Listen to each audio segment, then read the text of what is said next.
from West Palm Beach, Florida. Good morning. Feels like Benny's again. Yeah. You're super excited, Ed. I like that. I don't even want to say live anymore after that. I can't follow that up.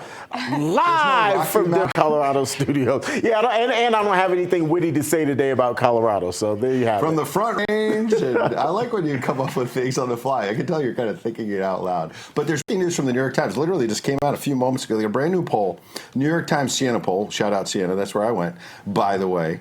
Joe Biden stronger than he was a year ago in a head-to-head matchup with Donald Trump, but, quote, in a neck-and-neck race in a possible rematch against Donald Trump. 43% Biden, 43% Trump, 14% undecided. Who are they polling, though? This sounds rigged. Rigged? I think it actually is dead on because the country is divided. I agree with you that Biden should be in the 20s or 30s. The country's divided. But there's deadbeat Democrats who will vote for Biden no matter what. And my point, though, is, and I'll let you, is that all we hear from the mainstream media is that Trump is dominating in the GOP primaries, guys, but he can't win a general election.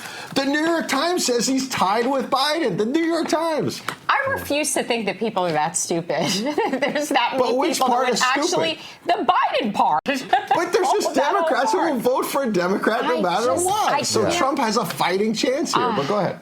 He's got a chance. I think you make a great point that there are partisan voters who are going to vote with party. It doesn't matter who the candidate is. My gut tells me that 13% of undecided voters very likely would be leaning towards Trump. That's just my gut, which is pretty substantial if you kind of take a wider shot. I really believe, and again, I have no evidence of this, it's just a feeling that those undecided voters probably are leaning towards a Trump vote. You got to go with your intuition. Always trust your gut. You got to go with the gut. Go with Terrance's gut. It served me well. It has served me well. There you go. Substantial gut. Go with that. And I have to believe, in all seriousness, that part of this has to be, it's at the top here next to Pee Wee Herman dying. Devin Archer finally testifying, and it says inside brand Biden. And all of a sudden he testifies that there were like 20 calls where Joe Biden and meeting, whatnot, where Joe Biden is brought in to talk to people. Let's put up some of this. It's incredible. Colin Rugg is always all over this. And he throws this. Hunter Biden's former friend, Devin Archer, arrived on the Hill, falling out back in 2019. And in one message back in 2019, he texted Hunter, "Why did your dad's administration appointees arrest me and try to put me in jail? Just curious," as if he's pretty upset. He came in all smiles, ready to talk. Watch. Today. Do you have anything to say? Did you have meetings with the Bidens, and can you elaborate on those things? Did anyone tell you not to appear today, sir? So he's not talking to the press, but he spoke to Republican lawmakers. Here's the key, guys. He says that this like 20 interactions where Joe Biden, either as vice president, former vice president, would talk to these business folks that Hunter brought in. And that's contrary to what everything Joe Biden said in the 22 campaign since, right? He had nothing to do with it. But Congressman Goldman, this crazy Democrat, comes out to defend the Bidens, as he always does, no matter what. And this gets to that 43%. They'll defend Biden. And all right. I'm listening. I just refuse to believe it. So listen to this part, and then we'll have fun.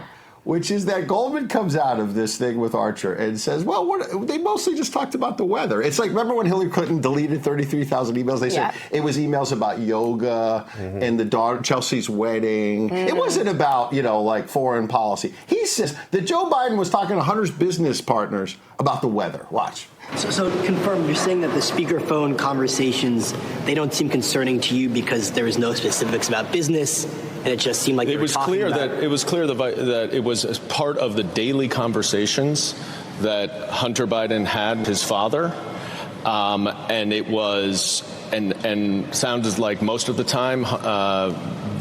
Now President Biden didn't even know who the people he was at dinner. He was just asked to say hello, and he would, talk about the way he described it several times. They asked over and over and over. He described what the weather was, what's going on your end. The witness was very, very consistent that none of those conversations ever had to do with any business dealings or transactions. They were purely what he called casual conversations. I don't know. I just keep thinking about the in-person meetings where he sniffs everybody. What? Seriously. We're talking about business. I know we are, but I just can't take any of this seriously. It's really difficult to even absorb that this is happening in our White House. The people's house. The weather. That's what he talked about with the business folks. The weather. What's so interesting is that lawmakers can have selective hearing. They select what they hear or what they took away from this testimony. I mean, one of the things that everyone agrees on is that the testimony said that basically the Biden family or Hunter Biden was selling a brand. That's the word being used. And that brand, of course, the face of that brand was then Vice President Joe Biden. And you get access to the him. big guy.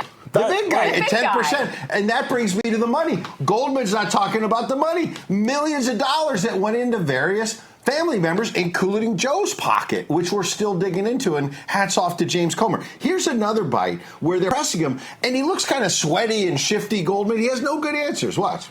Doesn't that contradict the president's statement saying that he never talked to any of Hunter Biden's business associates? Clearly he talked, whether it's about the weather or whatever, but he said specifically that he's never talked to them. Doesn't this contradict him? I don't know what his comment is, and if we're going to, well, I don't, that's what he said. He never said that he has never spoken to anyone. He said that he had nothing to do with Hunter Biden's business dealings. If he says hello to someone that he sees his son with, is he supposed to say, hi, son? Oh, no, I'm not going to say hello to the other people at the table or the other people on the phone. It's kind of a preposterous premise to think that a father should not say hello to people that the son is at dinner with. And that is literally all the evidence is. Was this like a party trick that Hunter Biden used to impress the people he was Party with? trick. It's the Hunter Biden party trick, but he's just a doting dad. That's what they say. Doting dad. He wanted to talk to everyone. What 50-year-old man, if it's not business related, is taking a conference call with his dad to say hello to people? And how's the weather, Dad? What is happening? If I'm a voter in his district, what I find preposterous, that's the word he used, is that you feel the need to have to come and argue this case in the court of public opinion, that you are the defense attorney in the case of, in the court of public opinion. The president can speak for himself. Let him speak for himself. How about that? Can he? Can he? Maybe he can. He's a doting dad who's got Alzheimer's, maybe. And here's what I want to say is that you could talk about the weather. You could just be like talking to friends at dinner. But then what comes next? And so to set up the next one, think back one of the debates in 2020 where Donald Trump. Do you think people don't ask him about politics or business? He's the vice president. Come on. What kind of ridiculous nonsense is this? But in one of the 2020 debates, I think it was with Chris Wallace, Donald Trump kept saying, what about the mayor of Moscow and the wife and all this money went to Hunter? And they kept saying, that's not relevant. That's not relevant. Look, it's very relevant. Look at the Gateway Pundit. Devin also testified that Joe Biden met with, yes, the Moscow mayor's wife in Georgetown in Washington. And then what happened, guys? This is the key. Maybe they met up and talked about the weather. Fine. But then she then invested $40 million into Hunter's real estate venture. And then Joe Biden kept her off the sanctions list from Russia. So they're doing official actions in the Obama-Biden White House. They're shaking hands, talking about the weather, whatever you want to say, but then $40 million. The weather led to the real estate deal that led to the sanctions. Not 40,000, $40 million. It's access. It's the swamp. It's Russia. Russia. It's a brand. A brand. That's what it says. Inside brand Biden. You're right. Yeah. That's what they're saying. And it's a bunch of BS. And guess what Biden was? He was out on his bike because he's on vacation doing all this. He didn't talk to reporters, probably because he didn't want to fall off the bike. Wouldn't you take 10 days off, too, if all of this is out? I'd leave Washington, too. Joe on his bike. Staying upright. Wow, really? Hi, Mr. President. Hey, Mr. President. Briefed on the China malware. Don't you love it? Yeah. Well, at least he didn't fall over. Yeah, I mean, there's some saying, like, once you learn, like, how to ride a bike, you never forget. He got back on. He got back on. Hey, you never forget the real American voice. That's what the show's about. Look at this from Helen Babs.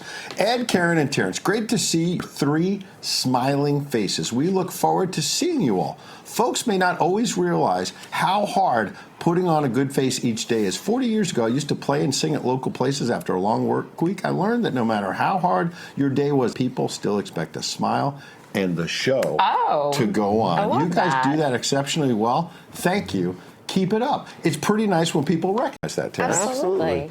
That is marvelous, and it is so true. You know, you wake up early in the morning and you have a goal every day to provide people the information they need for their day, but you try to do it in an entertaining way, no matter what life is going on outside of the studio and outside of the camera. So thank you so much just for recognizing that. Yeah. How cool is that? Amazing. Great. All right, so I want to know what you got. The ice cream truck pulls up. It's pretty hot right now. You can only have one. Give me a number, Karyn. Oh.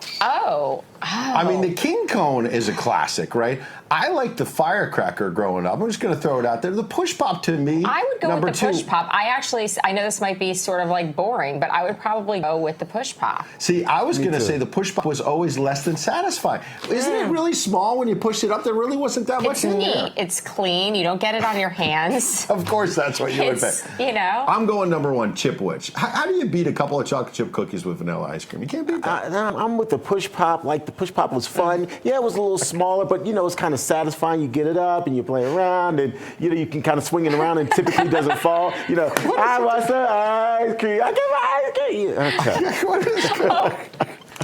That was an Eddie Murphy. Was that Eddie Murphy? Yes, that was. Yes, that's right. That was I'm a great, child of the classic. '80s. I'm a child of the '80s. I know. I love that. That was great. I had that. I think I had that record, like with the comedy skit on it. Oh, yeah. Yeah. Well, Now, yeah. I have to What was the admit, name of it was rather vulgar, so I had to It was sneak raw. Eddie Murphy I had raw. to sneak to listen to it, but yes, I did. course. Yes. There you go. Yeah. Well, back to the Biden situation, because I think people have been a little too rough in the chat lately on Kevin McCarthy. Babylon Bee has a story. McCarthy now says, Karyn, the 783rd impeachable offense by Biden will be the last straw. So Is there only 783? Yeah, Is that really? we're up to 500 or 600. Give them another year or so.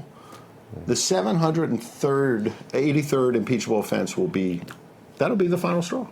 You know, I don't think he's going to be impeached. How much longer can you wait? Will he be Speaker McCarthy by the time Biden is impeached? Because I'm not sure people are going to stand for this, Terrance. You know, remember, the rhetoric is, oh, well, we're going to start an impeachment inquiry, which is different than an impeachment. You may remember that Speaker McCarthy kind of spoke down to reporters about that in a bit of a condescending tone. And now I have to also say that that's the kind of rhetoric we're also hearing from Andy Biggs of Arizona, also saying, yeah, we need to start an impeachment inquiry. I don't know why some of these lawmakers on Capitol Hill won't just say, yeah, we're going to impeach the guy. Like, an inquiry, I get it. Let's look into it, but beyond looking into it, let's move forward. Let's get some real teeth in this whole What more do we impeachment. need? Yeah, you gotta. Why are they parroting the same thing? What's the deeper meaning? You got to go down like a rabbit hole, figure it out. All right.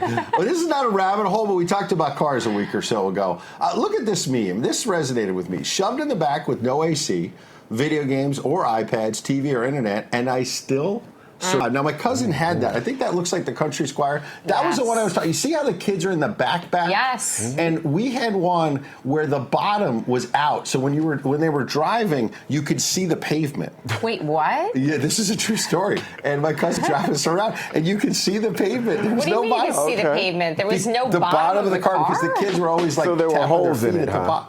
Yeah. Oh, yeah, we didn't have that. My neighbor did have this car. My neighbor Ellen had this car. My Ellen best had friend. this? We would ride. Yeah, we would ride. It was fun. We had no iPads or anything. We survived. We were good. Yeah, you know, you made up games along the way, and I suspect that even back then, those cars didn't have seatbelts in the back. You just kind of rode, and you know, there were probably that's no true. seatbelts. I put money on it.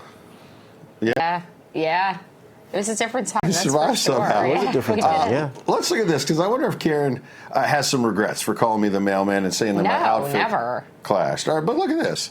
In 1983, a desperate John Elway tried to dissuade the Colts from drafting him. He wanted to go to the Broncos. Look at that outfit. Isn't that worse than the mailman outfit I had? Isn't that worse? Look at those shorts. It's bad. They're short, too. This is rough. And you know what? Let me ask you a question. Did Richard Simmons wear a headband? Yes or no? Yes. Oh, look at this. The same shorts. No headband. Did he? Yeah, he did not. He didn't. Are you serious? I swear there it's was a Mandela effect thing. It's a Mandela effect thing. The other night I got wrapped up in this.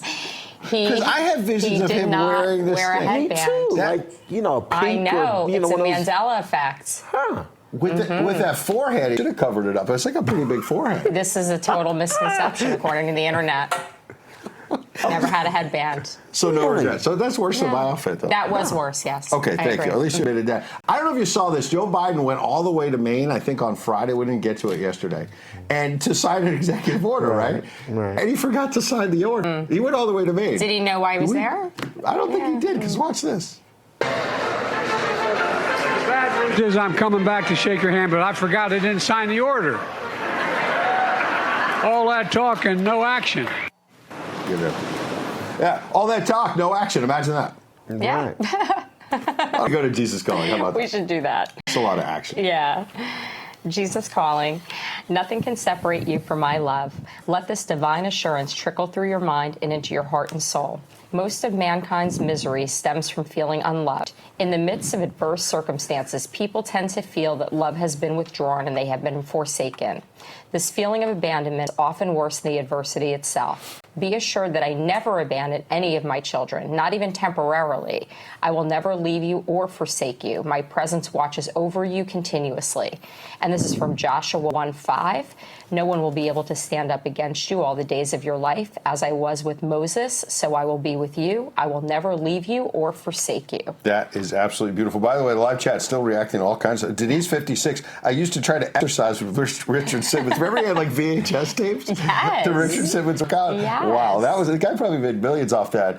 And then Rock Cottage must have an ice cream truck or a deli or something. It says the Chipwich sandwich, thank you, is our #1 seller. Oh. Used to be the Choco Taco, but they were discontinued last summer. So we got to go down a rabbit hole on what happened to Choco Taco. Oh, no.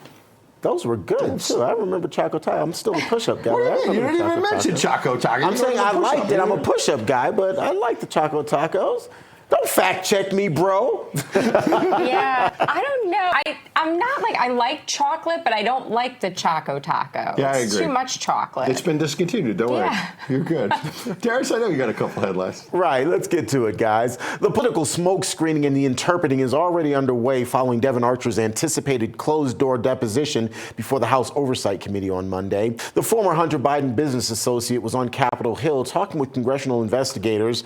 Democrats argue the witness stated unequivocally that there is no evidence in his possession or his knowledge that Joe Biden ever discussed business with Hunter Biden or that Joe Biden ever did anything on behalf of Hunter Biden's business interests. While Republicans, on the other hand, believe that Monday's testimony justifies an impeachment hearing against President Biden, especially in light of Archer's testimony that Hunter Biden received $1 million a year to serve on the board of the Ukrainian energy company Burisma because of his family's brand. Archer, who served on Burisma's board with Hunter, says that the company would have gone out of business had it not been for the Biden brand. A Fulton County, Georgia judge clears the way for the county's district attorney to indict President Trump. On Monday, Fulton County Superior Court Judge Robert McBurney rejected the former president's attempt to quash the Georgia-based investigation into allegations that Mr. Trump tried to interfere in the state's 2020 election. Under the Trump team's request, the lead prosecutor in the case against him would have been disqualified, plus any potential indictments would have been thrown out, and the special grand jury report with recommendations for charges would have been nixed as well.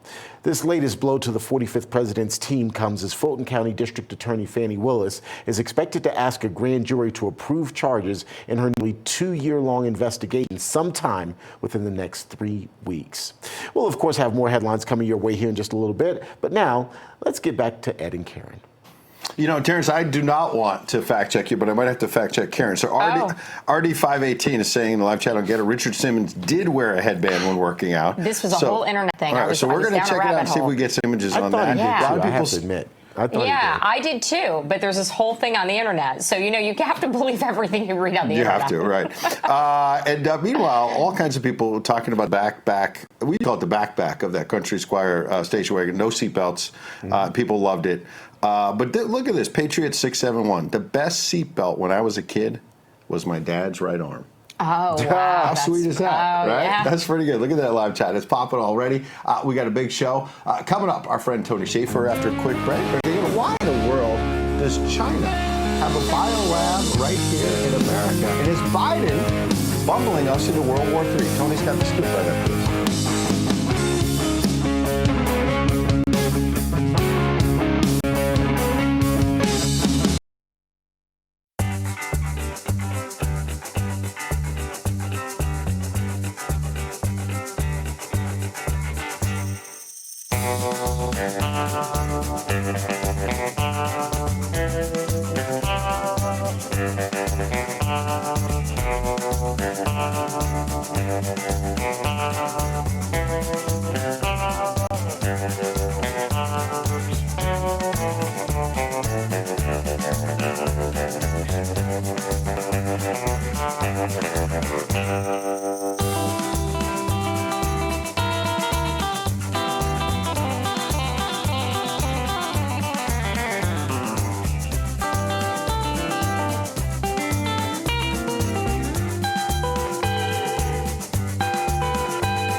This news break is brought to you by AMAC, Association of Mature American Citizens. The groceries, I can't afford your gas. It's bad inflation across the nation. 81 million votes my ass. Oh yeah, there it is, and Hakuna Matata. Worry-free existence. How about we check into that today? And I want to check into this. We're talking a lot about old school. Super 70s Sports is a great account to follow. And look at this. This photo is everything that was good, and it gives me hope that things can maybe one day be this good again. And I thought, yeah, this is really sweet, because The Bad News Bears is one of my favorite movies. And then I thought, wait a second, wouldn't they try to cancel Walter Matthau because he's holding a can of beer? Oh. Right, number one. But on the flip side, Karyn, an older man not giving it to the kids, but drinking his beer and coaching them and mentoring them, right? He took these sad sack kids and turned them into something.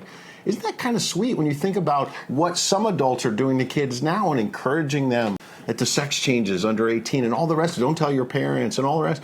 That's actually was a sweet bit of Americana. The guy's just enjoying a beer. He didn't encourage them to drink. It wasn't so long ago. I mean, it was long ago, but it wasn't so long ago. Like, look how fast our country has just totally failed. I grew up on that movie. It was great. Then they wound up at the Houston Astrodome to play a game. And it was a great bit of Americana. And I saw that photo and I thought, oh, God, he couldn't drink a beer now in front. And I'm like, why not? They're probably doing hard drugs in front of kids. I mean, you see these videos on the internet and what they're getting away with. They'd probably dress him up like a drag queen. He coached the team. The naked guys on the 10-speed bikes and the Seattle Pride parades. And Walter Matthau just had a can of beer. He was mentoring them and actually taught them to win. There were father figures and men in this world that they weren't trying to cancel. Really? Imagine that. Wow. The headlines are sponsored by AMAC. The Association of Mature American Citizens is the conservative voice for Americans 50 and older. AMAC is fighting for the values that you hold dear. Join today. Together, we can write the course of America.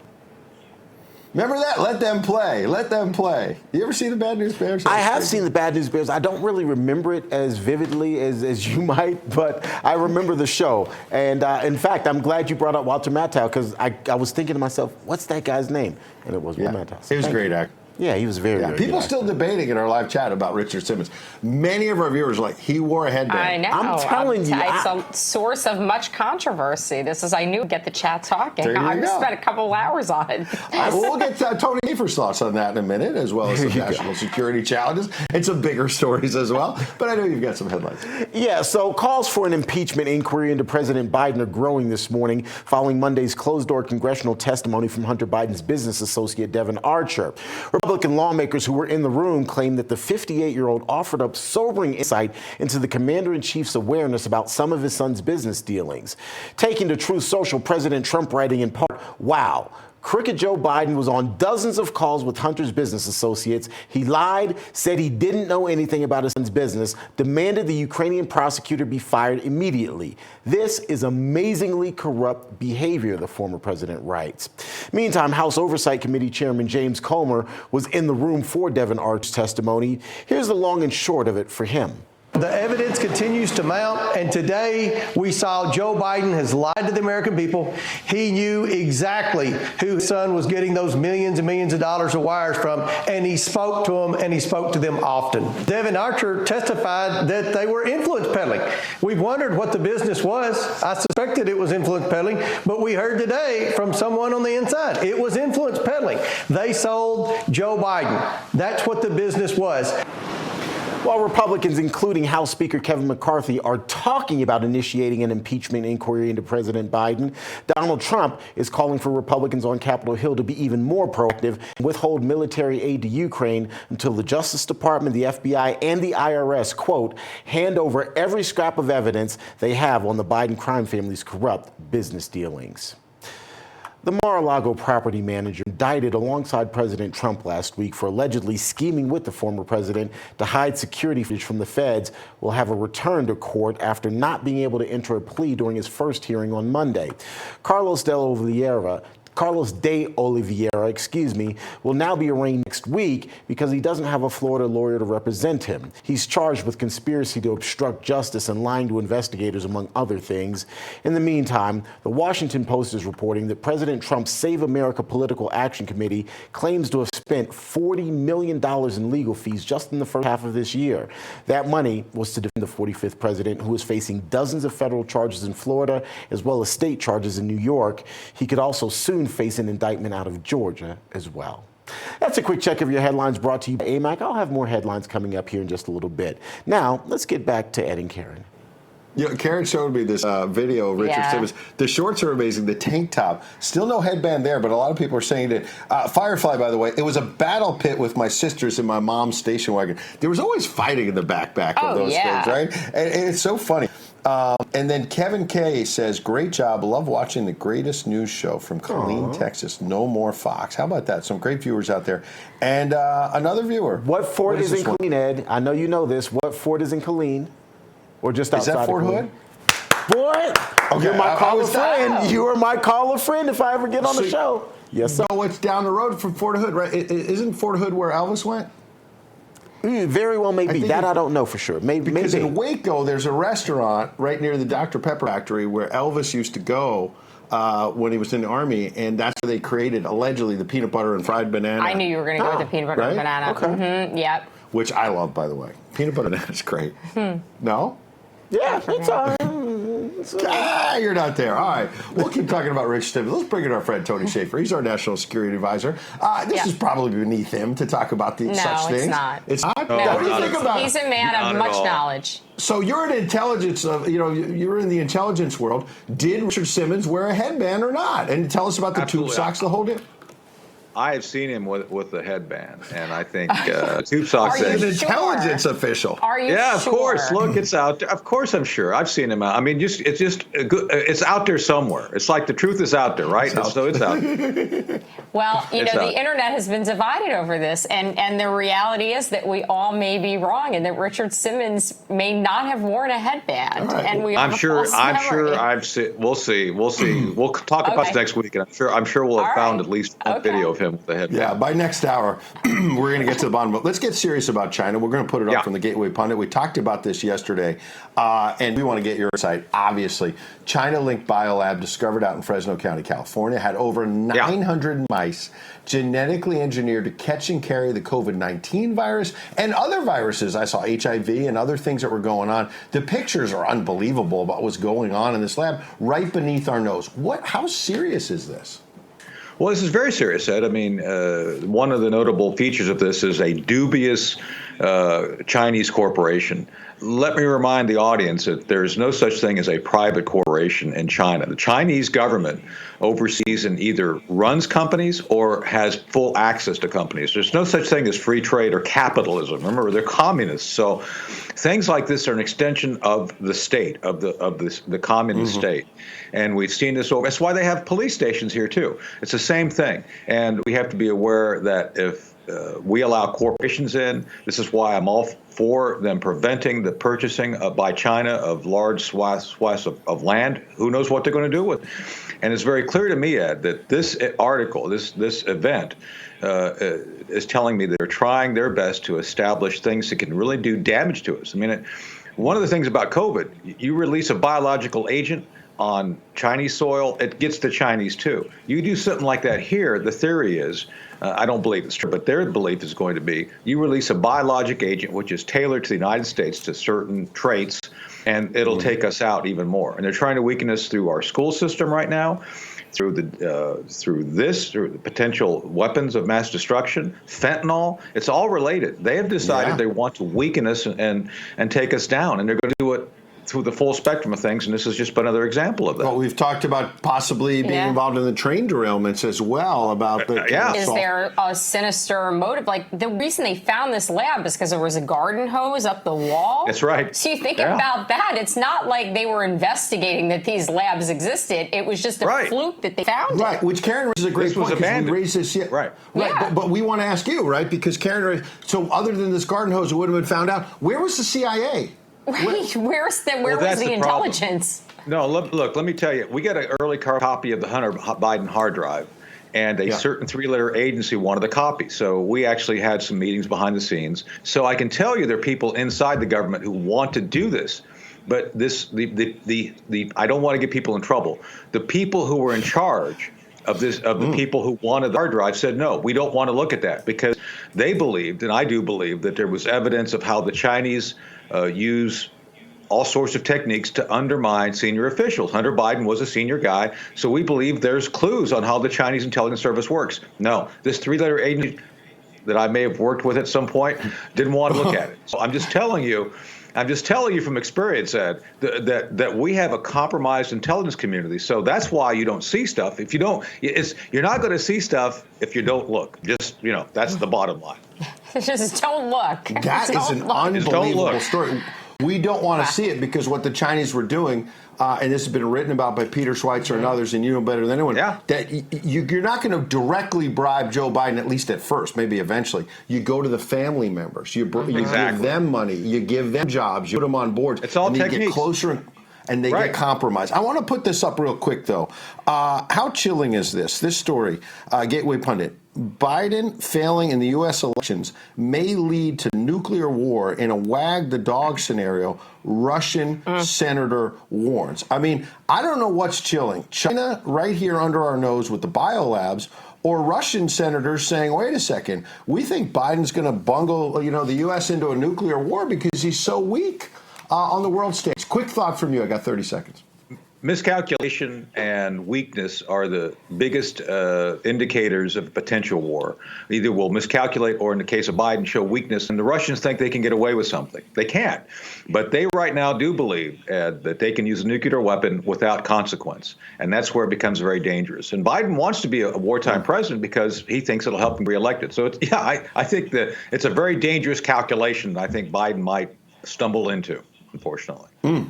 Dangerous times. Yeah. Tony Schaefer, appreciate your insights as always. By next week, we'll have an answer about Richard Simmons as well. Coming up, we're going to check in with the wellness company, and I wonder if the good doctor, we've seen her before, maybe she has some thoughts on Richard Simmons, but more importantly, she's got some thoughts about your medical freedom. Right after. I got 46 problems, but the truth ain't one. Hit me.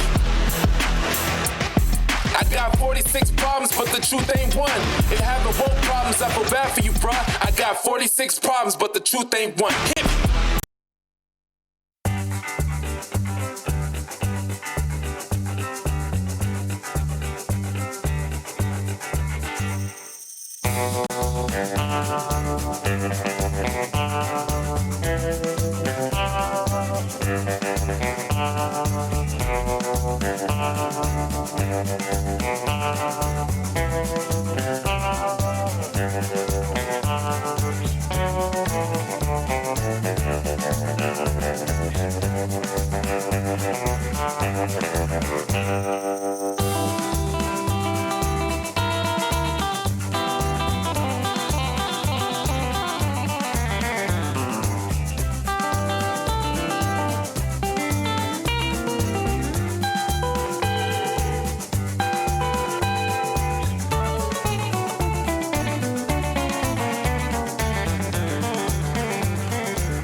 Definitively, Richard Simmons wore a headband.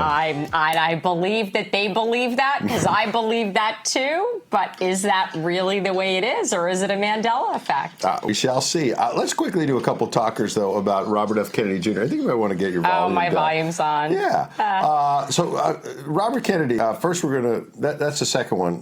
Look at what NPR's up to, right? So the mainstream media keeps saying that it's all about conspiracy theories, and that's all he's about. But the people are saying something else. There's a press release from his team. He's higher in the polls, Robert F. Kennedy Jr., than on the Democrat side, 20% or so, than DeSantis is. On the Republican side, DeSantis keeps fading. He's in third place in a lot of places, whether it's against Vivek or whether it's against Nikki Haley in South Carolina.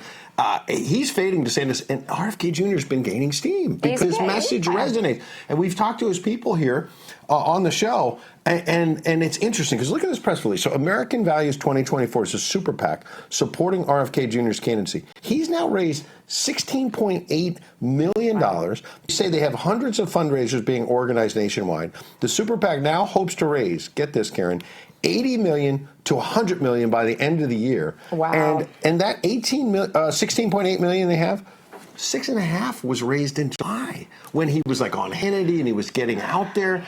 And my point is, this message of taking on the vaccines, taking on Pfizer, taking on the big companies and whatnot, it's resonating. The anti-establishment message, whether it's Donald Trump on the right or RFK Jr. on the left. But this is why I think the poll we showed at the beginning of the show is completely wrong. Who are these people? Are those the undecided voters, that 14% or whatever it is? Are these people really the majority, and they're not being polled? Right. Because it's hard to even logically that anybody could have Biden even in the equation at this right. point. But look at what the mainstream media is saying, right? So the actual people, the people, some of us are rising up and saying, what about RFK Jr.? And NPR says RFK Jr. is building a presidential campaign around conspiracy theories. He has given hours of interviews to podcasts and magazines, and all he does, they say, is conspiracy theories. And you've seen big tech conspire against him. YouTube keeps taking down videos where he talks about the vaccines, where he talks about how he believes his uncle JFK was assassinated by the CIA. He was assassinated, but by who? And he says it was YouTube takes that down. They don't want to hear what the man has to. Why are they so afraid of him? It's like, why are they so afraid of Trump? Because they have to rewrite history. Isn't that why? And they don't want people taking them on. And I got to tell you, when you talk about the vaccines, you talk about taking on the establishment. The wellness company is somebody that's trying to restore your medical freedom. It leads perfectly, talking about RFK Jr., to twc.health/RAV. I want you to check out those big, beautiful supplements, whether it's Dr. McCullough's Healthy Heart and Muscle Formula, or the one in the middle right there, Spike Support, which deals with all of the spike proteins. Oh, by the way, I took mine. You need to take yours? There you go. But let's bring in our friend, Dr. Jennifer Van de Water. We've had her on before. She's always a lot of fun. Good morning. Welcome back. Good morning, guys. How are you doing? We're doing great. Karyn is just taking her spike support. So we want to make sure that we're fully ready to go and the immune system is boosted. But before we get down to business, what is your thought about Richard Simmons? Did he wear a headband or not? This ties into wellness because he's all about fitness. Right. I recall in my memory headband on. That he had one. Yeah, he had one. Yep. All right. We're going to answer the question. Possible Mandela effect, like you say, Karyn. Possible Mandela. Maybe he didn't have it on, but people believe that he did. Yep. And they have it in their memory. We all have the same memory, collective consciousness. There you go. Let's get serious about LeBron James. We talked about this last week. We haven't had a chance to run it past you. Thankfully, LeBron James, the big NBA star, is now he's been on a vacation and is saying that the family's good and they've been out in public at dinner and whatnot with Bronny, and we'll put him up. His son, who's now at USC, but collapsed on the basketball court. We heard the 911 calls, how scary this was. 17, 18 years old, supposed to be and appears to be peak physical fitness, but a lot of people raising questions about the vaccine and the boosters and whether that led to his cardiac arrest. And I know my friend Martha McCallum at Fox raised a question about this, and the mainstream media came down on her like a ton of bricks. How dare you try to connect this to the vaccine? And I saw her on social media saying, our job is to ask questions. So I ask you that question. What happened to Bronny James? What are your thoughts about this? Yeah, it is a good question to ask, because before these vaccines rolled out, we did not see cases like this. And we can even think of other no names, Damar Hamlin, Jamie Foxx. There was even a report that came out last night about, I believe, a Broncos player, Hamler, I think, if I got the name correct. People are having cardiac issues more and more, and it's rising. And these are people that are physically fit, in the best shape of their life. They're young. It is important to raise that question and to try to connect the dots. I mean, that's what we do in medicine. That's what you guys do in journalism, is we just, connect the dots and try to come up with a reasonable explanation as to why. Prior to this, we didn't see any of these cases occurring, and it just makes you wonder if this could be related. And I know my colleague, Dr. Peter McCullough, would be diving right into this in all cardiac ways and saying that there's a correlation. So we have to be prepared, and the way we can be prepared is the spike support.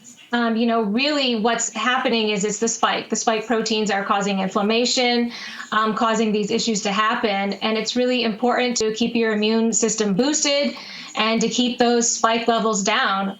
The ingredients in the spike support, I know I've mentioned it before, but for new viewers, it's really important that they know what we have. And the spike support is good whether you're vaccinated or unvaccinated. I mean, it's really going to be beneficial due to cumin seed oil and dandelion root extract that binds and inhibits the spike protein from attaching to the cell receptors in the body. So it's neutralizing those spike proteins. Nattokinase is a natural anti-fibrinolytic agent that breaks down clots and also breaks down and degrades the spike proteins. So it's going to help eliminate those.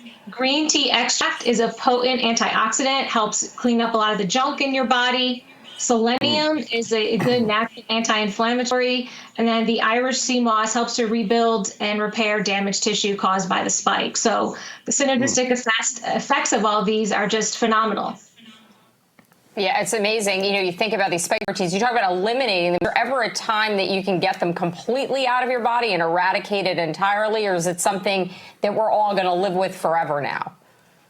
That's a great question. Exactly. We are pretty much living in a spike world. And again, whether you're vaccinated or not vaccinated, you are encountering spike proteins, and it's important to keep that load down in your body. This is not a natural protein, and I've seen other of my colleagues on your shows, and they've explained this before as well. The COVID virus has proteins on it, and viruses have proteins. The spike is not natural to viruses. It's not natural to the human body. And so that's why we're seeing it accumulating, and it's not eliminating, especially if you do not have a strong immune system. That's why the spike support is beneficial. And I can speak personal experience. I take the spike support like you guys, and I notice a difference. I mean, I can go to functions that prior to using the spike support, I could get a reaction to spike shedding. And so now I use it, and I'm much better, and I have the confidence again to go out and interact with people and not worried, am I going to be feeling some ill effects from being out? All right. That's spike shedding. That's really interesting. No doubt about it. And the idea that's going to be here for a long, long time. We appreciate it. You got to armor up, obviously, and check out the wellness company, twc.health/Rav. Doctor, we appreciate you checking in. Thank you. Thank you, guys. Take care. All right, have a good day. In the meantime, let's bring in our buddy Terrance. I know he's got a couple headlines. Terrance, Cannabis Kurt, who's often in the Cannabis Kurt, he loves to speak out, and he says Richard Simmons wore a headband when he went bald. So I do think there's something in between here that maybe for most of his career, no headband, and then when he went bald and later, maybe there was a period there. That's there's a headband era. Yeah. I don't know. All right, we're going to get an answer. All right, yeah, absolutely. Well, guys, nearly a week after an American nurse and her child were kidnapped in Haiti, the U.S. State Department is being tight-lipped about who may have taken them and if any ransom or other requests have been communicated. The New Hampshire nurse was taken on Thursday. She and her husband are on the island working with humanitarian group El Roy Haiti. The U.S. State Department says it is in regular contact with Haitian authorities and will continue to work with them and U.S. interagency partners on this case and others. In a travel bulletin last week, the State Department warned all Americans in Haiti who are non-emergency personnel to get out immediately, saying, quote, kidnapping is widespread and victims regularly include U.S. citizens. Russia is once again threatening to use nuclear weapons against Ukraine. Former Russian President Dmitry Medvedev, who is also the current deputy chairman of the Russian Security Council, says if a Ukrainian offensive in tandem with NATO succeeds and ends with part of Russia being taken away, quote, then we would have to use nuclear weapons by virtue of stipulations of the Russian presidential decree. There simply wouldn't be any other solution. Our enemies should pray to our fighters that they do not allow the world to go up in nuclear flames. This warning came after Moscow accused the Ukrainians of attacking the Russian capital with drones. Russia's defense ministry says while the attack was largely thwarted, a business and shopping development was hit. That's a quick check of your headlines. Ed and Karyn? All right, Terrance, appreciate you as always. Going to take a quick break. You're not going to believe this clip from CNN that's coming up. They actually found a couple that's leaving Florida, like everyone else is coming to Florida. Yeah. And it's all because they're saying DeSantis won't let them abuse their child, basically. And CNN did a whole story about how awful it is that they can't abuse their child. You're not going to believe it right after this.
Okay, let's go.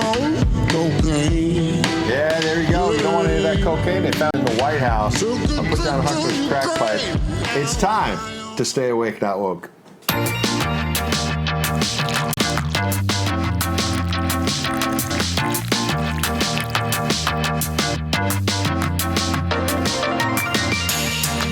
Yeah, this is where we celebrate simply the best coffee. Go to beervet.com. Use that promo code RAV. Get 10% off. No burnt soil libertiers like over at Starbucks. And now they've got this energy drink, and they were kind enough to send me this big, beautiful, what do you call these things? I mean, there's like a name brand for them. But yeah, well, Stanley has them. Yeti has them. I don't know. This is just BeardVet brand, I guess. Tumblers. I fill them up with ice. Put in some of my favorite water or club soda, whatnot, and pump in a little of the energy drink. They're trying to make America energy independent. How about that? So you get the energy drink, you get the mugs, you get the merch, and you get simply the best coffee. I love it. There you go. Stay hydrated. Absolutely. And we try to expose the woke agenda, right? So CNN runs this story. You're not going to really believe it. Everyone's moving to Florida. But they found one couple that's leaving. They're leaving? They say they're leaving because DeSantis, and try to put aside whether you dislike DeSantis for president. As governor, he's done a good job, number one. But number two, the state's thriving. I know there's insurance problems, there's other issues. But CNN, of course, it's a great place to live. finds the one couple that's leaving because their kid's transitioning and they're scared DeSantis is going to crack down. Yeah, maybe because the kid's under 18 and this shouldn't be going on. Just watch this. It's unbelievable. We just thought it would be a nice, warm place to live where we could get to beaches. I just never thought that I would have to flee a state for the good of my children. The SB 254, this will permanent outlaw the mutilation of minors. I remember Tori coming to me one time and in tears, which she doesn't normally do. And I asked her what was wrong, and she said DeSantis. And like the fact that a governor would be making my kid cry, that's a messed up government. We're absolutely moving because of the political climate and the laws in Florida. We didn't want to move. When the Florida Board of Medicine started meeting and we realized that they were going to ban gender-affirming care for our kids, that we might need to leave because that is life-saving, essential medicine and treatment for our daughter. I was very relieved when we decided to leave. I had never really heard that much about trans people, and until I was like 11 or 12, I didn't even know trans people existed. So I was just used to being uncomfortable. I started hormone blockers pretty soon after that. Yeah, I mean, there was times before she started getting hormones and stuff that she was suicidal. But after she transitioned, she was much more outgoing, much more like comfortable with herself. Okay, careful. We are seeing many families that are leaving. I really think if you were to ask a member of a trans family, they would tell you they go to bed at night dreaming of how to get out of the state. So that's the dining room right here, and then this is the living room. My hope for the McKee family is they are able to find a community that embraces them. We're lucky that we're able to get out, we're able to afford to leave. A lot of people can't, or it's going to be very difficult. I feel really bad for the people that have to stay here. It's been difficult to access my hormones. I'm not honestly sure how I would continue to access care. Even if I wasn't trans, I wouldn't be comfortable here. It's just not a safe environment for queer people in general. I do fear for my daughter's safety, and just the fact that somebody might want to hurt her just for her being her, for her existence, is scary. I worry about her every time she goes out. I'll miss the wide open view. Yeah, sunsets are great from here. No. I'm looking forward to just being in a place where I don't feel under attack, where I don't feel oppressed. It's just so sad that our country and our society are in this place of denigrating people like that and making them feel like they have no place. It's just hard to start over all over again. absolutely unbelievable that CNN, people in our live chat, like they do it like a Hollywood production. They search because have you heard of other people leaving Florida scared of DeSantis? This is absurd. The dramatic music in the background, and the group. Free Mom Hugs, Florida. Free Mom Hugs. Right? And they claim many families are leaving. People in the chat are saying, so funny and not funny. Bye-bye. Go to California. Yep. And we'll bring in Terrance. What I find interesting, a lot of our viewers are saying, how stupid are these parents? They're not picking on the trans kid. They're saying these parents going along with the CNN story and blaming it on DeSantis. It's insanity. But please jump in, Terrance. No, as I was listening to that, the one thing that struck me is that this child was suicidal at one point in time. And as a parent, I would think that before I even thought about gender therapy and all that stuff, I would think about some sort of counseling for my child to deal with whatever issue it is he or she has. But if there's these ideologies of suicide, these thoughts of suicide, I would personally want to deal with that before I dealt with anything else. It seems to me I would want to deal with the root causes of that. That's the first thing that just came to my mind, and I find myself kind of scratching my head. But let's blame DeSantis. Well, that's what I'm saying. Yeah, the root cause is that your child thinks they're a different gender than what they were biologically born as. That should be the first clue that you probably need to and the seek mental some help illness for your that you talk family. about. But it's convenient to say it's the Republicans. And then you ask the kid what's wrong, and the kid says DeSantis. I mean, at that point, you know. It's nuts. There's a problem. Quick break. We got a brand new hour coming up. Joe Biden now trying to spin that he's always loved all of his grandkids. You're not going to believe this right after this.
To us, the big star would be the Real American Voices.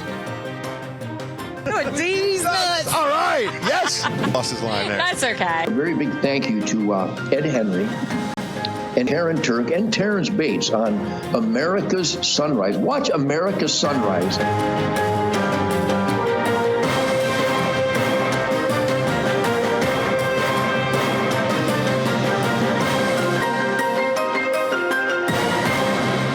Good morning, Patriots. Welcome back to this American Sunrise. Live from West Palm Beach. So much energy in that studio there in West Palm Beach, I tell you. Live from Denver, Colorado. We're just kind of blasé here compared to you two. Must be the weather. Well, I was ready. He thought I wasn't ready. I mean, I was in the chat, but I was She's got ready. her glasses on, and she's like, oh, are we on? I knew what was up. By the way, in the live chat, I love Soprano Dawn looking at that last CNN story saying, maybe try God. How about that? Because that's a part of the conversation as well. That should be. But a part of our conversation today has been about Richard Simmons. And people are getting honest in the chat. Oh, the world's falling apart. We're talking about China. We're talking about the Biden crime family. I think this is pretty important because we're all so sure that he wore a headband. We are all so sure. And the internet says that we are all wrong. We've been looking for photos all morning. We are all put the leg down. He did not wear a headband. So Ultra Prayer said, Ed, I went down the rabbit hole. People have adopted it. And we're going to talk over this video. I mean, this was fun. I think we should bring back aerobics. Like, this is like, You know? Ultra Prayer says, went down the rabbit hole, looked at videos like this, no headband, that might be the case. But you know what? We do have not just a mental health crisis, but a physical health crisis in this country of obesity. That was something during COVID that people didn't want to talk about, that people were healthy, and people who were obese were more likely to die. And, you know, Richard Simmons, for all of his craziness and wackiness and all that, he got people off the couch and said, let's get... He was wacky. He was an icon because he was wacky. Terry? It's great. Wacky. He's an icon. I guess technically he's an icon. But to your point, he absolutely got people physical and active. And that's his calling card. You know, working people out and kind of inspiring people, that is calling card. And that will probably always be his calling card. Absolutely. He's just trying to get people to get physical. He's a little reclusive, though. There are a lot of stories about him, a lot of speculation. There's Olivia Newton-John. All right, let's get back to Joe Biden. Look, breaking news about his grandchild, the 7th grandchild, Babylon B. Biden makes things up to that 7th grandchild by appointing her, Karyn, head of Ukrainian shell company. So she's going to make a lot of money, this kid. That's great. I mean, does this kid even want the Biden name, really? You know, I think the kid may. Maybe the grandkid doesn't want to acknowledge them. How about that? What if she, that's an interesting point. What if she says, you know what, I don't. She's like, listen, guys, thanks, but no thanks. I don't want to deal with those folks. I'm good. Did you see the video? I'll stay here. Did you see the video of Jill and a sweaty Hunter on July 4th that Karyn was talking about and doing play? I don't want any part of that. I don't want any part of this. Seriously. And hats off to Scott Jennings, who went on a CNN panel. He's a more conservative. He's a Trump fan, but he had the guts to just call out the BS about CNN people trying to say, oh, Hunter's not such a bad guy. This is a doting dad and all that. Well, watch Scott Jennings. But Scott Jennings, the president has made being a family man a central part of his political identity. It's not Republicans, with all due respect, who made Hunter Biden into a complete scumbag on this and other issues. The ignoring his own daughter for 4 years, and the President of the United States hanging up a stocking for the dog, and not for his 7th grandchild. Okay, look, we can also have sympathy for people who are struggling with addiction. Let's keep this conversation respectful. Listen, I totally agree. And you know where I'm from, a lot of families deal with addiction. And you know who ends up picking up the pieces? The grandparents. And in this case, the grandparents would not acknowledge this little girl. It is offensive. But the bottom line is... But they have now. Oh, what a hero. The polling must have been brutal. The polling must have been brutal. The amount of covering for the Bidens in 30 seconds. I mean, just even the choice words. It was great. He's a family man. Well, he didn't acknowledge grandchild for 4 years. Well, okay, other than that. And then you start going after Hunter. Well, people deal with addiction, and they do, and that's serious, and I'm not undermining that. But let's not use that as a cover for this ridiculous behavior. And the President of the United States not acknowledging a grandchild for 4 years. And then she says, hanging up a Christmas stocking for the dog, but not for the grandchild. And I love dogs, but go ahead, Terry. I think one of the salient points that may have been missed is that traditionally in this country, it is grandparents who pick up the pieces.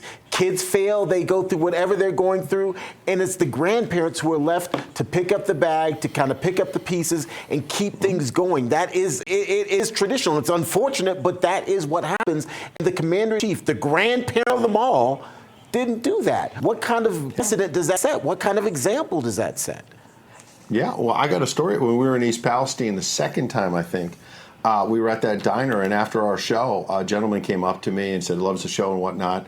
And he was talking about struggles in his life, and I was trying to, kind of just have a nice conversation with him. And he mentioned exactly what you did, that he lost a child to fentanyl, and said that he and his wife, and they were quite old, are raising the grandchild. And he said, it's not easy, and now we got to deal with the train derailment and the chemicals in the air. And you're right. And then here's the commander-in-chief, to your point, who's got a lot of money. He's got beach houses and all the rest of it, Corvettes, you name it. And I will tell you, the person that I was... Boxes of documents in the garage. Yeah, flying around, the classified documents. And the man I was talking to was of modest means. And he said, look, it's not easy, but that grandchild is everything to me. And it's when you compare those two, it's a lot. And it's a common thing. I can think of two older senior citizens that I'm friends with here in the Denver area, met since I've moved here, and they're taking care of their grandkids. And I often have the conversation with them thinking, as a child, like, why would you do that to your elderly grandparent? Like, these are people who are now retired and trying to live out the rest of their days, but they're having to take care of your responsibilities as parents because they're the grandparents. And it is such a common thing. And many of these grandparents jump in head first and do it without a second thought. And we see the commander-in-chief absolutely hesitating, balking when it comes to acknowledging the 7th grandchild. I think that was a great point. Yeah, well, it's worse.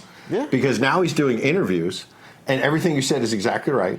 And now he's trying to erase history and say, I've always loved all my grandkids. It's so important as a grandpa. You gotta take care of these grandkids. Watch. But it's look, I just think being there is important, and it makes such a difference, I think, knowing that someone's going to be there for you, just to listen, just to hold you, just to hug you. Little Navy there in Arkansas hasn't been held or hugged for 4 years. No, again, I think maybe she wouldn't want to be a part of this. I mean, the guy's a straight-up liar, rewriting history. He is. Terrance, quick final thought on that, and we'll move on. Yeah, let's just move on. It's a shame, All right. and I would say that for anyone, political or not. That's a family, and the child didn't ask to be brought into this world. So if you're the grandparent, if you're the parent, take the responsibility and love on that child. Try to at least create the best possible future that you can for it. Absolutely. Yeah. Let's move forward with word salad from the Vice President. And we know every day we must be vigilant in protecting that which we have achieved and keeping our eyes on our vision, our collective vision of how we continue to strengthen our nation. Keep our eyes on our vision and how we collectively strengthen our nation. It's the same thing again and again. It's around and around and around. Go ahead. It's just funny. You know what? It's unbelievable. It's funny.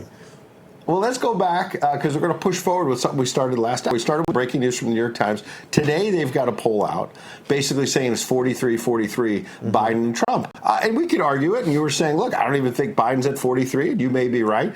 Trump would say he's going to beat him by 6-7 points. He said that at some of the rallies. But the mainstream media keeps saying Trump doesn't have a fighting chance. Right. He can win the nomination but can't win the general. Well, in addition to that story today, a couple days ago, CNN had this.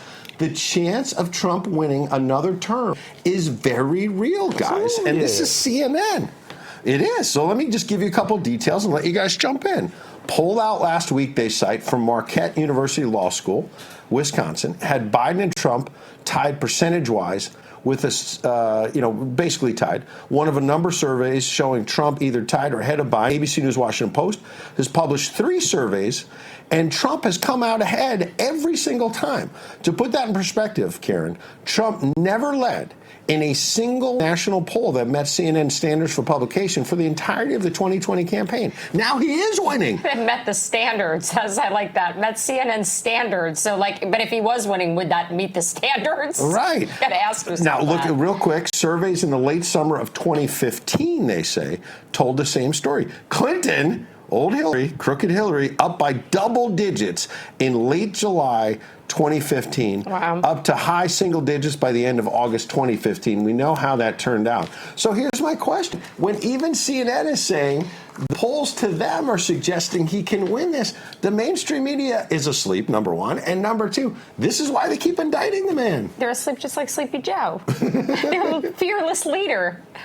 But Terrance, mainstream media, today the New York Times, couple days ago CNN, this guy can win. And I hear all the DeSantis people on Twitter and everywhere saying, because they're trying to justify why DeSantis is so far behind. All right, you're going to win the nomination. You cannot win general. The New York Times and CNN are now saying, the guy can win. And it's just the reality. If you look at the numbers, if you look at the sentiment of the country right now, and an aging Joe Biden, I just don't think anyone can discount his age. Age is going to be a factor in this upcoming election, even apart from policies, even apart from the reality that many Americans are living through. People are seeing an aged and aging president, and that is going to be a factor. Mark my words. Yeah, aging. It's hard to believe that he's still in the White House. Every day I wake up, I'm like, is he still there? Really? Yeah, is that so the reality? far. Is still happening? President Trump is confident, though. Look at this Truth Social post he had about the Fox News debate, suggesting he's not going to be there. Karyn, let them debate. So I can see who I might consider for vice president. I didn't look at the debate that way. He is that maybe it'll be the also ran. 7 people have qualified, including him. Pence didn't qualify. Others, Hutchinson. So if he's not there, he'll have 6 potential VPs. And Christie has made the debate, so he ain't going to be VP. Right. So you're down to 5 possibles, like Tim Scott and Vivek. So what do you think? Don't go to the debate. Maybe do an interview with Tucker and let those guys fight for number 2. I think it's an interesting position. I think Donald Trump, again, he breaks the mold. He does what he wants. And I suspect he'll be watching that debate not only for a potential vice presidential pick, but he'll probably also be watching it to see if maybe there's somebody that impresses him that might join the cabinet or who he might make an offer to for a cabinet position. He's already said that he could see working with Tim Scott in some sort of capacity because they've worked together on economic issues and policy. And so who knows? If someone performs well, that might be an audition for a potential cabinet pick. There you go. There you go. I want to ask you guys, are you mad at this or not? Yes. Oh, you looked at it. So let's put it up, because I don't think I've shown it to Karyn. Oh, or you were just saying it. I've never both completely agreed and completely disagreed with a person more in my life. So this girl's at the airport. We've all waited with the baggage. And she waits until the queue moves all the way forward to move. She leaves this big gap. Everyone behind her gets mad. People confronted her, Karyn, and she said, it's the same if I move now or later. Could she look at her phone? What's the difference? She's not wrong, and I think I have to applaud her a little bit. Like, go with the sheep. It's not inconsiderate. If somebody's not in the line and they're not in the rope and they're being inconvenienced, then you got to move. But if not, I think I have to agree. You're not going to get to the front of the line anyway, Terrance. You're not moving any quicker. Who cares if there's a gap? Yeah, I'm in the other school of thought. I like to at least be moving. I like the feeling of progress, and, just kind of even along the road. While it's, I guess, the progress is. It's progress either way. I like the consistent progress, not the one-time progress, or at least the feeling thereof. I'm one of those people, I like the line to continue to move, and I'd get annoyed, quite honestly, when people aren't moving in the So gap. I think I can speak your language. Uh-huh. Bah. I've been called a sheep twice on this show. You guys got one more time. That's what Uncle Ted said last week. You guys got one more time. There you go. We say it with love. By the way, don't try to get too specific with Jean-Pierre at the White House podium. Watch. Totally understand. We're just going to not discuss any specifics. Did you catch that? She's press secretary. We're not going to talk about Pacifics. Yeah, it's a great ocean. Yeah, there you go. Maybe somebody Big, can send some people out there.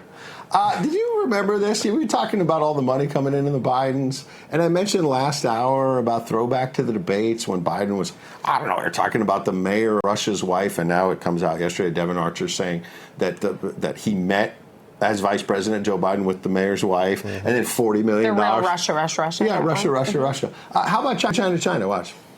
My son has not made money in terms of this thing about, what are you talking about, China? Yeah. So you think about that, nothing from China. And now it's come out, they got money from China. And he lied at debate. And, Trump talks about election interference, where they blocked the New York Post story, the big tech and the FBI and others about the laptop and the former 51 former Intel officials, election interference. It's Russian disinformation. Now he says election interference with the indictments and other matters. But he looked the American people in the eye, Biden, said, I wasn't involved in the business dealings. Lie. Don't know what you're talking about, the Moscow mayor's wife. Lie. Because now we know there was a $40 million real estate deal that he helped open the door to, at least. And he lied right there. He said no money from China came in. I don't know what you're talking about, Trump. But they just rewrite history again and again. Lie. But this is what gets people pretty angry. There's no accountability on this. Lie in those debates. And years later, Terrance, it comes out they did get money from China. And all of that fuels this whole idea that there should be an impeachment proceeding, or at least an inquiry, which would lead to a proceeding. The evidence is out there. Kevin McCarthy's on vacation, so man, get back to him maybe after Labor Day, August recess. Yeah, exactly. Yeah, I'll call him after my birthday and see if maybe I can get a birthday present. Don't hold your breath. Yeah. All right. I know you got some headlines, my friend. Right, guys. So, Ed, I think you'll like this first line here. It is 4th and goal, and Alabama Senator Tom Tuberville is stacking the line of scrimmage. For months now, the former football coach has been holding up Senate confirmation of military nominees over the Pentagon's policy of paying for service members and dependents to pursue abortions. But now, the Biden administration is cracking back at Senator Tuberville and his state by keeping U.S. Space Command in Colorado instead of moving it to Huntsville, Alabama, as was originally planned. Tuberville argues the decision is politically motivated, saying, quote, "This is absolutely not over. I will continue to fight this as long as it takes to bring Space Command where it would be best served, Huntsville, Alabama." Today's disastrous mistake just adds to the long string of bad decisions that this compromised president has made. He is batting 1,000 in that category since taking office, he says. And Alabama's other Republican Senator, Katie Britt, is fighting a different battle this morning. Her office says that she is receiving outpatient care after experiencing what's being described as sudden onset of numbness in her face. She's expected to need several weeks of recovery. Her condition isn't believed to be life-threatening, though. The 41-year-old is serving her first term, but was recently added to Senate Minority Leader Mitch McConnell's leadership team. Britt's illness comes as the Senate is on its month-long August recess. Lawmakers aren't slated to return to Washington until after Labor Day. Prayers are up, though, that Senator Britt will be able to return with her colleagues. And we're about a year away from the country's first publicly funded religious charter school opening. But as the heads of Oklahoma City's St. Isidore of Seville Catholic Virtual School get things in place to receive students next fall, the American Civil Liberties Union is suing to stop that from happening.